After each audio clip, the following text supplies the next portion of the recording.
Bonsoir Marianne Barbalayani. Bonsoir Jean Lémarie. Le gouvernement va donc passer en force. Il n'a pas de majorité pour sa réforme du Code du travail. À l'Assemblée nationale, il va utiliser le fameux 49.3, pas de débat, pas de vote, et donc pas de compromis avec les députés frondeurs. Vous êtes membre du comité exécutif du MEDEF. Est-ce que le MEDEF a gagné ?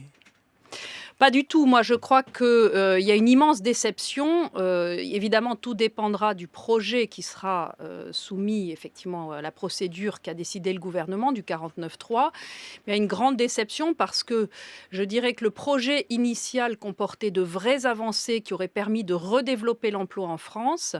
Aujourd'hui, on a le sentiment qu'effectivement, ça n'est plus le cas. Mais les premiers éléments qu'on voit vont dans votre sens. Par exemple, le gouvernement renonce à rendre obligatoire la fameuse surtaxation des CDD. Il développe les accords d'entreprise aussi. Ça fait partie de vos revendications, ça. Mais renoncer à rendre obligatoire la surtaxation des CDD, je dirais heureusement, parce que on est en pleine discussion au niveau des partenaires sociaux, par exemple sur l'assurance chômage. Ce sont des sujets qui doivent être vus dans ce cadre-là. Et puis surtaxer les contrats de travail, quels qu'ils soient, c'est évidemment le contraire de ce qu'il faut faire si on veut pouvoir relancer l'emploi sur ce territoire, en France. C'est absolument essentiel. Donc, c'est juste quelque chose qui a failli se faire et qui ne se fera pas. Et je dirais Dieu merci.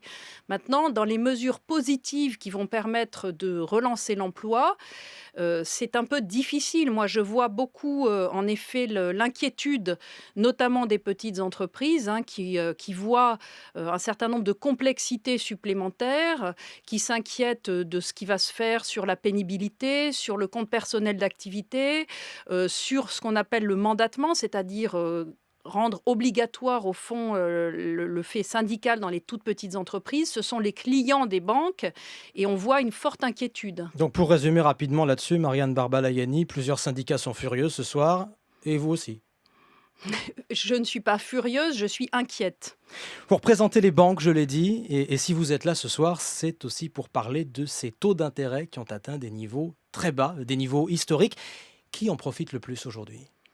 Alors indéniablement, les emprunteurs en profitent, c'est-à-dire que ce soit les particuliers, qui d'ailleurs le voient bien, puisque les taux d'intérêt, par exemple sur le crédit immobilier, sont historiquement bas. Il y a de nombreux particuliers qui ont renégocié leur taux de crédit, et on a réinjecté via le secteur bancaire des milliards de pouvoir d'achat dans l'économie via ces baisses de taux. Donc les emprunteurs, que ce soit les particuliers d'un côté, les entreprises de l'autre. Aujourd'hui, les taux d'intérêt sont très bas pour les entreprises. L'accès est très favorable en France, donc c'est le moment d'investir. Donc pour les emprunteurs, c'est une bonne nouvelle. Simplement, ça l'est moins pour les épargnants. Parce que, évidemment, lorsque les actifs ne rapportent plus rien, eh bien, l'épargne ne peut pas rapporter aux épargnants. Donc, on va rapidement avoir des problèmes. Vous avez vu que c'est déjà un sujet lourd en Allemagne. Il y a eu des remises en cause très fortes de la politique de la Banque centrale européenne. En Allemagne, qui est peut-être plus directement touchée parce que, ayant un secteur bancaire moins diversifié que le secteur bancaire français, il est plus directement et plus rapidement confronté aux aspects négatifs de ces taux. Cette Banque centrale européenne, c'est elle notamment qui fait baisser les taux pour encourager le crédit et pour soutenir donc Tout à l'économie. fait. Est-ce que vous voulez qu'elle continue, vous, les banques françaises ? Elle a réussi dans cette mission de relance du crédit, puisque on ne l'a pas vu en France en fait, puisqu'on a eu un secteur bancaire qui, depuis la crise, a soutenu l'économie avec un crédit très dynamique. Plus 3%, plus 4% d'augmentation des encours de crédit par an. Mais au niveau de la zone euro, il faut bien voir qu'on était en négatif jusqu'à l'automne dernier. Et enfin, aujourd'hui, alors que nous sommes, je dirais, les premiers de la zone euro avec un taux de croissance du crédit aux entreprises de plus de 4%, dans la zone euro, on est à peine à plus 0,5, plus 0,6, mais on est repassé en positif. Donc la Banque centrale européenne a réussi cet objectif-là, mais c'est une politique qui n'est pas durable parce qu'elle va très rapidement poser tout un tas de problèmes. C'est-à-dire ?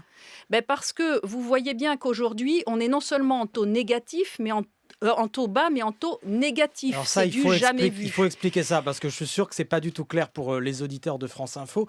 Comment est-ce qu'on peut atteindre un taux négatif ? Eh bien, c'est très simple. Quand les banques aujourd'hui déposent leurs liquidités à la Banque centrale, ce qu'elles font massivement, notamment pour des raisons réglementaires, la Banque centrale leur facture moins 0,40%. Imaginez que vous soyez épargnant, vous allez déposer votre argent à la banque et la banque va vous facturer de l'argent. Donc on est passé de l'autre côté du miroir, si vous voulez, avec les taux négatifs.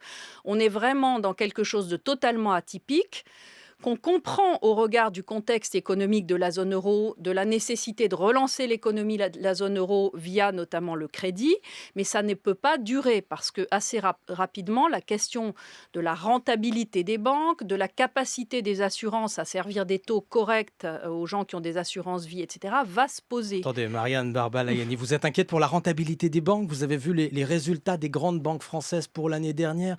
Des milliards de bénéfices encore? Ça va bien pour elles. Mais heureusement qu'il y a ces bénéfices, mais la rentabilité des banques n'est plus ce qu'elle était, si je peux me permettre cette expression. L'année dernière, on était à 4,5% de rentabilité sur le capital des banques. On est très loin des 15% ou 10% d'avant la crise. Donc cette rentabilité a beaucoup baissé. Et les banques doivent lever beaucoup de capitaux. Donc il faut qu'elles puissent offrir une rentabilité aux personnes qui vont leur confier leur argent. Tout ça a des implications très concrètes. Beaucoup de banques maintenant facturent aux clients des frais de tenue de compte. Est-ce que c'est une manière de se rattraper? Je pense que la rentabilité, notamment de la banque de détail, c'est-à-dire de la banque de particuliers, est effectivement un sujet. Nous ne sommes pas les seuls à le dire, hein. Vous avez vu les 3 établissements qui ont publié leurs résultats.